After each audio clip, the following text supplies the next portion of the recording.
अभी तक मैं जो बात कहता था और कई बार मैंने उसको साबित भी किया है कि उत्तर प्रदेश में कानून व्यवस्था सत्ता की चौखटों पे दम तोड़ चुकी है।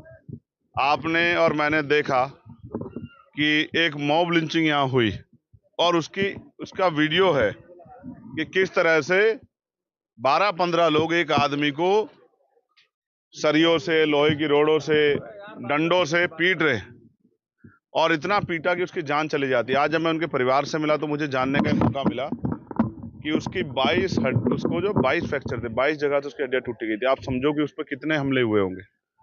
और फिर उसको न्याय देने की बजाय जो लोग नामजद हुए उनको गिरफ्तार करने की बजाय अभी 6 से ज्यादा लोग जो हैं जो खुले घूम रहे हैं, अपनी दुकानों पे काम कर रहे हैं, लेकिन पुलिस ने उनको गिरफ्तार नहीं किया। जो कि पुलिस ने, आप समझिए, सरकार में अगर किसी मुसलमान के साथ मॉब लिंचिंग हो या दलित के साथ या पिछड़े वर्ग के साथ, आदिवासी वर्ग के साथ मॉब लिंचिंग हो और पुलिस तत्काल कार्रवाई करे तो कार्रवाई आप समझिए इतनी जेन्युइन होगी कि सब कुछ जांच परख कर किया जाएगा, किसी का भी नाम फालतू ना हो जाए।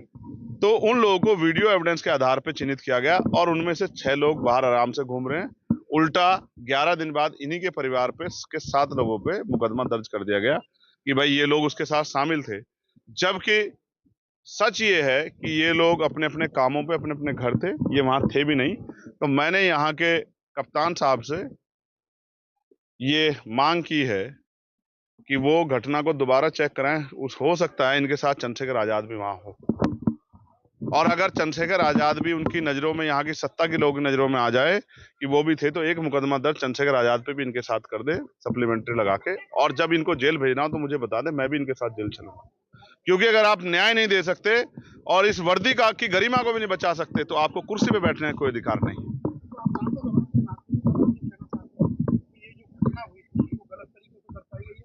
घटना तो पुलिस ने सही तरीके दर्शाई। क्या आपने एफआईआर नहीं पढ़ी कि मॉब लिंचिंग हुई है? लेकिन उसके बाद 11 दिन बाद जो मुकदमा हुआ, 11 दिन बाद सत्ता के संरक्षण में, सत्ता के दबाव में जो मुकदमा हुआ, वो कई जनता के से दूर छिपा हुआ थोड़ा ही है। वो तो सबके सामने है कि वो मुकदमा किसके दबाव में हुआ। और अगर सही घटना थी तो पुलिस ने पहले दिन, दूसरे दिन, तीसरे दिन, चौथे दिन, 5वें दिन मुकदमा क्यों नहीं दर्ज किया? 11वें दिन मुकदमा दर्ज करने का मतलब ये है कि कुछ लोगों को, सत्ता में बैठे कुछ लोगों ने इतना दबाव दिया कि हमारे अधिकारी जो है उनके आगे कमजोर पड़ गए और वो संविधान की रक्षा नहीं कर पाए। वो अपने जो उन्होंने संकल्प लिया था, प्रतिज्ञा की थी, उसकी रक्षा नहीं कर पाए। उन्होंने एक झूठा मुकदमा जो है दर्ज कर दिया। मैं उनसे मांग करूंगा कि इस झूठे मुकदमे को खारिज किया जाए, खत्म किया जाए, और जो आरोपी हैं जो अभी खुलेआम घूम रहे हैं उनको जो है गिरफ्तार करके जेल भेजा जाए। आप क्या करेंगे? मैंने बता दिया है कि अगर सड़कों से हमारी बात नहीं सुनी जाएगी तो हम पार्लियामेंट में इस मामले को उठाएंगे, और अगर पार्लियामेंट भी नहीं सुनेगा या पार्लियामेंट इस बात को स्टेट इश्यू के थ्रू या किसी और उससे मोड़ने का प्रयास करेगा तो हम लखनऊ में जाके डीजीपी से, प्रमुख सचिव से, मुख्यमंत्री से जाके उनके सामने कागज रखेंगे और उनसे पूछेंगे कि क्या यही है आपका सबका साथ सबका विकास वाली सरकार का सच? ये बहुत जल्द होगा। आप अपने आप देखना है कि बहुत जल्द आपको होता दिखाई देगा, क्योंकि लोगों को मरने के लिए नहीं छोड़ सकते हैं। एक और ऐसा ही केस जो है घटना, वो मलखान सिंह की भी जो है बताई जा रही है। आप ये देखो, भीड़ को अगर छूट दी जाएगी तो ऐसे तो कल कोई पकड़ के मुझे भी पीट पीट के मार देगा, क्योंकि मैं तो बहुत लोगों की आंखों में किरकिरी हो गया हूँ। जब मैं अन्याय के खिलाफ आवाज उठाता हूँ दमदार तरीके से, तो जो लोग अन्याय करते हैं उनको जेल जाना पड़ता है, उन पर मुसीबतें आती है, तो वो तो किसी दिन भीड़ से पकड़ के मेरी भी पीट के हत्या कर देंगे।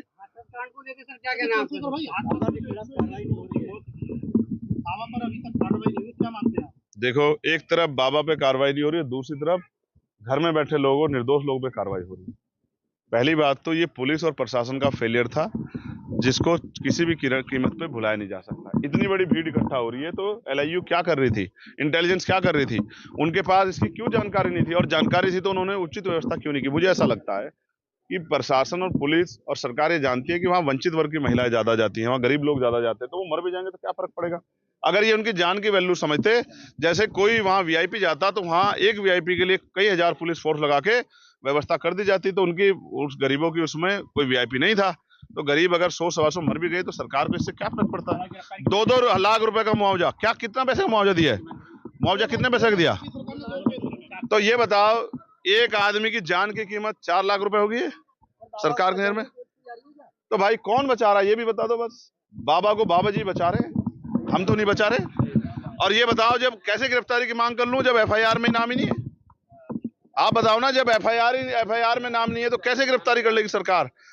लेकिन यहाँ तो झूठी एफआईआर भी हो रही है। यही मैं आपको सच बता रहा हूँ। मैं जाऊंगा, पीड़ित परिवार से मिलूंगा और मैं मुख्यमंत्री जी से और प्रधानमंत्री से मांग करता हूँ। वो तो बहुत धार्मिक लोग हैं, ये तो सिर्फ धर्म के लिए गए थे, भोले बाबा का के उसमें गए थे सत्संग में, कि भाई इनकी जिंदगी अच्छी हो जाए, इनकी गरीबी, बेबसी, लाचारी, बीमारी खत्म हो जाए। तो ये तो आप ही की विचारधारा से के साथ खड़े हैं। तो कम से कम इनको तो 25-25 लाख रुपए का मुआवजा देके इनके परिवारों को तो अपने पैरों पे खड़े होने का वो दो। अगर आप ऐसा नहीं करते तो ये भी माना जाए कि आप ये जो धर्म की बात करते हो ये अपनी राजनीति के हिसाब से करते हो। क्या लगता है कि औरंगजेब के परिवार पर प्रेशर बनाने के लिए अगर धार्मिक आयोजन हुए, लोग मरे तो प्रदेश सरकार को जिम्मेदारी लेनी चाहिए? बिल्कुल जिम्मेदार लेनी चाहिए, बिल्कुल जिम्मेदार लेनी चाहिए। अब तो अभी देखिए कावड़ का त्योहार आ रहा है, धार्मिक आयोजन आप कराएंगे पूरी व्यवस्था से, तो धार्मिक आयोजन आपकी सरकार और आपके विचार में तो बहुत मेल है। तो इसलिए मैं सरकार से कहूंगा कि वो इनको गरीब, दलित, पिछड़े वर्ग की महिलाएं समझ के, गरीब परिवारों की महिलाएं समझ के इनके साथ खिलवाड़ ना करें और कम से कम 25-25 लाख रुपए का मुआवजा इन परिवारों को दें। क्या लगता है औरंगजेब के और मैंने उसमें अपनी बात रखी है। मैंने कहा है कि उन पे सख्त से सख्त कार्रवाई की जाए, उसकी जांच हो, सीबीआई जांच। और मैं आप सोचो, किसी की भी हत्या हो सकती है आज देश में, जिस तरह कानून व्यवस्था है किसी की भी हत्या हो सकती है, कोई है सलामत नहीं है। और मैं तो आपके सामने खड़ा हूं, आज 1 साल हुआ है, मेरी भी हत्या होगी होती, 4 गोली मेरे ऊपर चली थी। कानून व्यवस्था उत्तर प्रदेश में ऐसी ही है। मैं क्या कह रहा हूं, अब मैं असुरक्षित या सुरक्षित, मैं जनता के बारे में सोच रहा हूं।